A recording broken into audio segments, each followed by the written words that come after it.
name is Miranda, and today I'm here to review the new book Cemetery Boys by Aiden Thomas. This book just came out at the beginning of the month, and I finally got to read it, and let me tell you, it is the perfect book to kick off spooky season. It's so spooky, and it's got so many different elements that are really nice, but it's like not horror, it's just like action and mystery and romance and coming of age and all this wonderful stuff that really makes it feel so one of a kind reading it, and like I can't wait to see what else the author writes. First off, let's talk about the cover. I freaking love this cover. My absolute favorite kind of covers are where you can easily identify the characters based on like who they are on the cover, and I think that really shows you how much a cover artist loves the book and puts time and like a lot of detail into making sure that the cover accurately represents the book. In this case, I think they did it flawlessly. You can easily tell who the main characters are. So we have Yads and then we have Julian. The like the flowers on it. The back has some really nice etching with like a skull, and it represents it so beautifully, and I'm in awe of this cover. Like there were times where like I shut the book, like look, it's got like a flower on the front cover. I would just shut the book after like finishing a chapter and just stare at this cover. So if you haven't heard what this book is about though, it is about, like I said, the main character Yads. He comes from a long line of Brujo who basically in his family, the women are the healers and they have the power to heal and help people, and the men are the people who go out and can help with the spirits. So basically once someone has passed away, their spirit is sometimes tethered to an object that has significance to them, and they can kind of hang around for a while, but eventually like they'll start losing themselves and turning into a bad spirit and just like going not good things. So the men of the family, their job is to sever this tie that connects them to the tether and allow them to move on to the peaceful world. And basically Yads, he is trying to prove to his family that he is a Brujo because he is trans and identifies as a boy, is a boy, but they won't let him into their ceremony. They can, like, as much as they're accepting of who he is, they still think it just doesn't follow the traditions.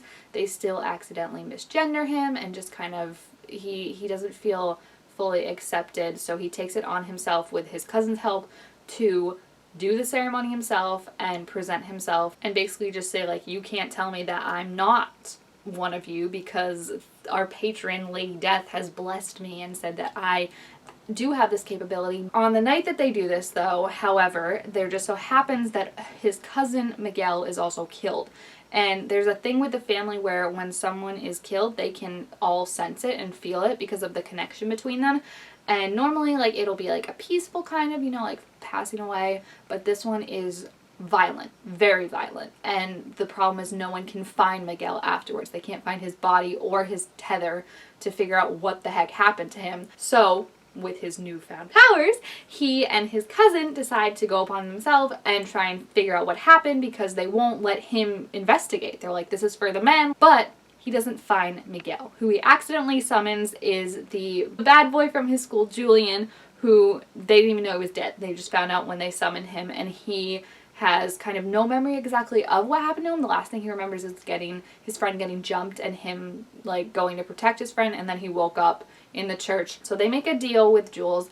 Jules basically, he won't go willingly, like he won't let Yads sever his tie until he can see that his friends are okay. So they make a deal that he will help him figure out kind of what happened to his cousin, and then also check on his friends, make sure they're okay, and then Jules will allow Yads to sever the tie, and that will help prove to his family that he is a Brujo because he did, you know, he did the thing that only the men can do, so he did it, so he's a man. But it's obviously not as easy as you would expect, and it goes on from there, and along the way, Yads and Jules kind of form this flirtation, if you will, that's really cute, and it just gets harder to imagine the idea of severing Jules's tie and him not being around anymore. However, they have to because, you know, like, they can't keep him around and then he will potentially turn into a bad spirit. What astounded me about this book, I think, was just how many elements, like I said, they mixed. There was the whole mystery of what happened to Miguel, and then through that also what happened to Jules, because they both have, I mean, we don't see Miguel, but like no one knows what happened to Miguel. They can't find his body, nothing. And then Jules also doesn't really remember what happened to him. He just remembers being attacked and then waking up as a ghost. There's also the love story between Yads and Jules, which I think is amazing, and I loved, there was just something so opposite about them. It was like literally opposites attract, but you could see how well they worked for each other. Yads is someone who's very shy and kind of just inward. He says things are okay even if they're not okay because he wants to keep the peace and is just, not wanting to be the spotlight. Jules, on the other hand, complete opposite. He will run screaming into a room and will just deck you in the face if you insult him or his friends or his family. He is very, very protective and very, very loud, and it's very cute to see them bring out the best in each other. And Jules in particular, I think, had some very cute quirks that I think were so funny. He just could not understand some sayings. Like, he would get so many sayings wrong, and Yads was just constantly correcting him, and it just became such an endearing thing that I liked that. And then also, I think it was nice for Yads to see someone who was so kind of understanding of what Yads is going through. He's used to having to explain, like, who he is, how he identifies, all that stuff, since he is gay and trans. But with Jules being gay too, and then also having a friend who is trans, he just like fully understands and accepts it, and doesn't really also understand why Yads' family has such a hard time accepting it. And that also kind of spurs Yads into being like, I'm not the problem, it's them. Like, I don't have to always excuse their mistakes and their misgendering as them learning. Like, I have a right to be angry and stand up for myself. And also, like, in a way, like, I don't need to prove to them that I am a boy. Like, I know I'm a boy, and if they can't deal with that, then like that's their issue. That's kind of what Jules teaches him, which is really nice. They also have, I want to know if it's based on this meme so bad because it just fits perfectly, but there's a scene right in the beginning when they first meet, and like Jules wakes him up, and Yads like forgets that Jules is there and is just like screaming for a second, and Jules is like, stop screaming, it's me. Do we have anything? And it's like that meme. I've seen it on Tumblr so many times where people take it with their different fandoms, but it's like when the couple, like one person opens the shower curtain and is like, hey, stop screaming, it's me. Are we out of Doritos? Like, it felt so much like that I really, really hope it was like that, and that was kind of a callback to that. I also loved Yads' cousin. I think she was so strong and badass in her own right. Her whole thing is, although she can heal, she doesn't, because you have to use animal blood, and she's a vegan and doesn't see she doesn't think it's right that you have to basically kill something else or use another thing of an animal or person to help and heal someone. She thinks like that cancels it out. So they're both kind of like outcasts in a way. I will say though that I nailed who the bad guy was from like the first moment we saw them on the page. I was like, okay, that's definitely gonna be the bad guy. So that's kind of takes away a little bit of the mystery of it.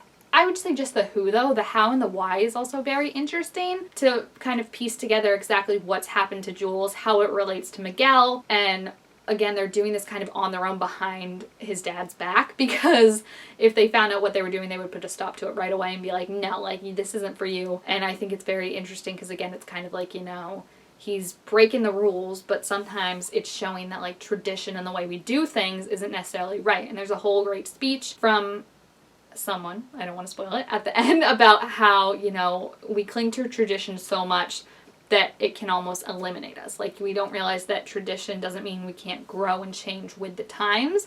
And I think it was really nice to see just Yads' whole story. I really, like I said, I've never read a book like this before, and it would similarly to The Witch Boy if you read that graphic novel, because in that the main character also wanted to do the like spells and stuff, which is what the females of his family did and not the males. But again, this is more like, I would say, like the next level of that, because Yads is trans and he is a boy, so it's kind of like him being like, no, this is like my birthright. It doesn't matter if like I was born a certain gender, like this is who I am, and I should be able to do just what any of the other boys do. And I think it was really, really awesome and really great. And just to see a main big book with a trans character and then also a gay couple, phenomenal. Like, it definitely, like I said, I can't wait to see what else Aiden writes, because I think they are so awesome. And this was so interesting and so intricate, and the culture really just came alive. Yads and Jules are one of my new favorite OTPs. They're just so cute, and like I said, just the way they're different but like will go to bat for each other and won't let someone else or each other talk down about the person, you know? Like I think that was really sweet, because that's what you need. Just like someone who's like, I'm not gonna let you sit here and shit on yourself because you think you're a bad person. Like it was just really sweet, and I honestly would love it to become like a movie or like a limited series, but I'm also terrified of what they would do to it, you know? But like definitely, like especially the scene at the end when we're confronting the bad guy and all that, that definitely like popped off the page. Like I could picture it so well, and it was so creepy, and just like all the different aspects of it are so interesting, and I could not recommend it enough. I love it so much. It is one of my new favorite books. I gave it 5 out of 5 stars. And if you have read Cemetery Boys or are interested in reading it, please feel free to leave your thoughts about it down in the comments. Also, make sure to give this video a thumbs up if you enjoyed it, and I will see you guys next time. Bye! I don't know why I'm shaking the book.